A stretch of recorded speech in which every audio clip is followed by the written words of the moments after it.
Hi friends, ఈరోజు కరివేపాకు కోడిగుడ్డు ఎప్పుడు చేస్తున్నాను చూడండి. ఎగ్స్ బాయిల్ పెట్టుకోండి, కొంచెం సాల్ట్ వేసుకోండి, తొందరగా అవుతాయి బాయిల్స్ అన్నది.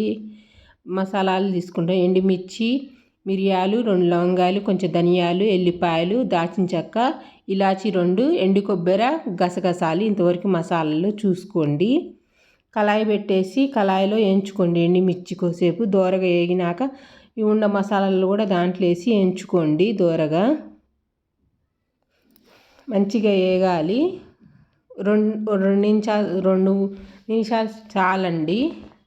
తర్వాతకి గసగసాలు వేయండి. ఫస్ట్ అవి వేగినాక మంచిగా తిప్పండి, వేగిద్ది. ఆ తర్వాతకి ఎండు కొబ్బరి వేయండి. ఎండు కొబ్బరి వేగినాక ప్లేట్లో తీసేసుకోండి. మంచిగా తిప్పండి. 2 మినిట్కే వేగిపోయిద్ది. గ్యాస్ బంద్ చేసుకోండి. ఎండు కొబ్బరి వేసి ఏడికే వేగిద్ది, చేదొస్తుంది లేకపోతే. ప్లేట్లో తీసేసుకొని ఆ కళాయిలోకి మళ్ళీ కరివేపాకు వేయించుకోండి. కోసేపు 1 మినిట్ అట్లా వేగినాక మిక్సీలో వేయండి. కరివేపాకు చల్లారినాక తర్వాతకి ఆ మసాలాలు మిక్సీలో వేసుకోండి. వీడియోలో ఎలా చూపెడుతున్నామో అలాగనే చేసుకోండి. కొంచెం సాల్ట్ వేసుకోండి పట్టేటప్పుడు. ఒక్కలు చెక్కలు పట్టుకోండి, మెత్తగా పట్టొద్దు, మంచిగా ఉండదు. ఒక్కలు చెక్కలుగా అయితేనే బాగుంటుంది. అది ప్లేట్లో తీసేసుకోండి. ఆ తర్వాతకి ఆ కళాయిలో కొంచెం ఆయిల్ వేసి కొంచెం పసుపు వేసుకోండి. ఎగ్స్ బాయిల్ చేసిన ఎగ్స్ పొట్టు తీసి పెట్టుకోండి. దాంట్లో ఆయిల్లో కొద్దిసేపు వేగనియ్యాలి. వేయించండి రెడ్గా. వీడియోలో ఎలా ఉంటుంది అట్ట. అంతలోకి ఒక ఆనియన్స్, పచ్చిమిర్చి కట్ చేసుకొని పెట్టుకోండి.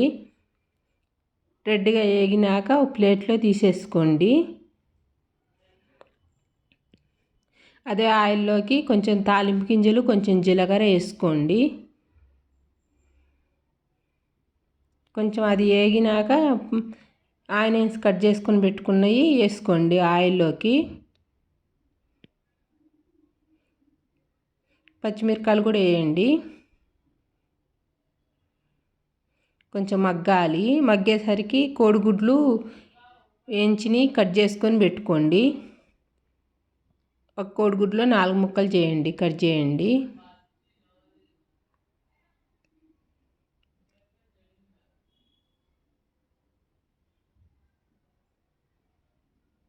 నాలుగు ముక్కలు కట్ చేసుకొని పెట్టుకోండి.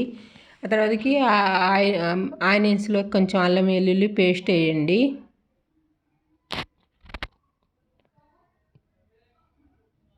కొంచెం దూరగా వేగినాక మళ్ళీ కొంచెం సాల్ట్ వేసుకోండి. ఎగ్స్ కట్ చేసుకున్నవి దాంట్లో వేసుకొని కలుపుకోండి మంచిగా.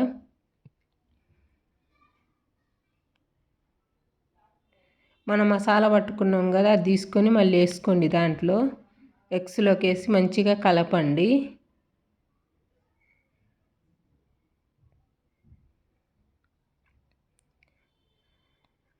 మంచిగా హై ఫ్లేమ్లో ఉంచే కలుపుకోండి మొత్తం మంచిగా.